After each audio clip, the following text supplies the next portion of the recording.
back, friends. So I just did oil and filter change on the 2013 Subaru Forester, and I'm going to change the air filter and the cabin air filter, and I'm going to show you how to change those filters. Okay, so for the engine air filter, I'm going with a K&N Lifetime air filter. It's lifetime because it's washable and you can reuse it. And it says in the paperwork that you can go 75,000 miles before you need to wash it. It comes pre-oiled, you don't have to oil it initially. The 13 Subaru Forester, the part number is 33-2304. But like at any parts store, they've got manuals there you can open up for your car and get the correct part number for yours, or you can just ask the people at the desk. Okay, so here's where my air filter is going to go in. It has this sticker on it. I put this on there. It comes with the Lifetime K&N filters. It's a sticker that says stop, do not discard.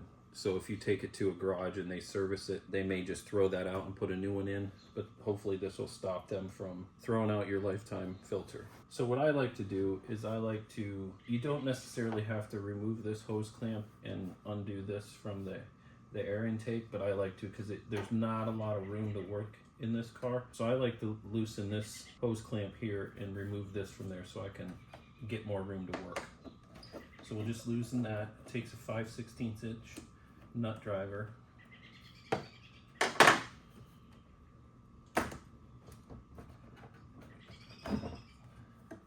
that out of our way.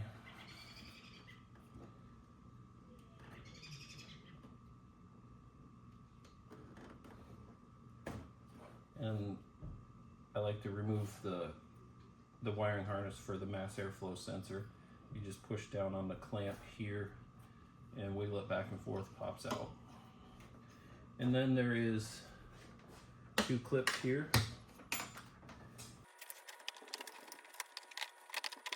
And we'll pull that old filter out.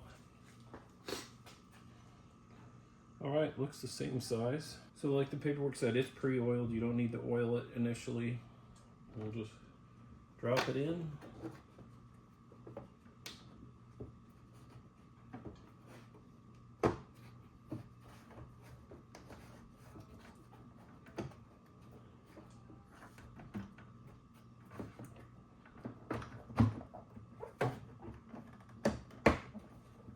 All right, we got the filter in, and I like to just wiggle this cover to make sure there's like little grooves, and there's like little nipples that slide into grooves on the bottom of this, and I just like to make sure that they're still in the slots where they're supposed to be.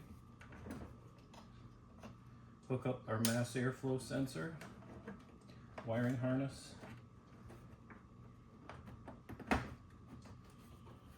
Hook the hose back up for the air intake.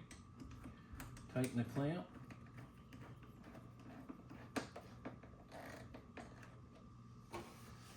And the air filter is changed. So also on the paperwork that comes with it, I guess you can register your product for the warranty of it, lifetime warranty. And there's also, if you scan this or you just go to their website, they've got videos on there that show you. It says how to install, but there's no video on how to install it. It's pretty self-explanatory. But there is videos on showing you how to clean it and re-oil it after you clean it. So next we'll go on to the cabin air filter. So the cabin air filter, they didn't have any of the Lifetime K&N ones there.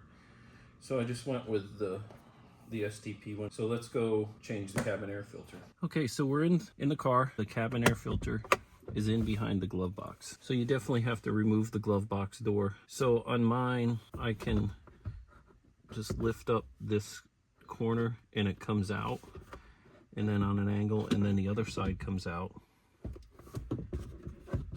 Then the glove box comes right off the glove box door. And then right here is your cabin air filter.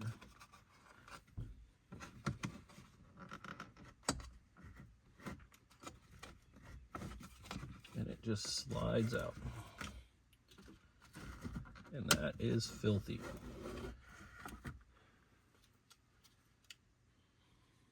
So on this, trying to get the light so you can see it. So if you look right here, it may be hard to see on the video, but it does say up with an arrow pointing up which direction the filter goes in, up. Which, that's the bottom, that's the top. And then all we do is slide that right in, and our filter is changed.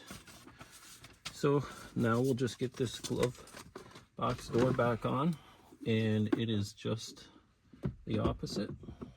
I put the one side in, and just slide it over, and the other side goes in. And our glove box door is back on. Okay, so we got both those filters changed. First one we did was the engine air filter, very simple. I do a couple extra steps just because it's easier to move the front cover of the air filter. There's not much room to work in there. So I like to remove the air intake hose and unclip the mass airflow sensor. Just gives me a little extra room to move that cover out of the way to slide that old filter out. Like I say, I went with the Lifetime K&N, which it's washable. Initially, you don't have to put any oil on it, comes pre-oiled. Says it'll last 75,000 miles before it needs cleaned. I'm not sure about that, but we'll see. We'll check it every time we change the oil like we normally do and see how far we can go before it's dirty and it needs cleaned. And then we went in, we changed the cabin air filter. We had to remove the glove box door, which that's very simple on mine. You just slide it one way and the one notch comes out, and you slide it the other way and it comes right off. And that just slides in and out. This is how dirty that cabin air filter was. That's absolutely, I don't even know if we could see light through that. That is horrible. All right, so that's our video for today on the car, changing these air filters. Hopefully this helps somebody. Let us know what you think. Leave a comment. Give us a thumbs up, and we would love you to subscribe. Need some more subscribers for the channel, but I thank you for watching, and we'll see you on the next video.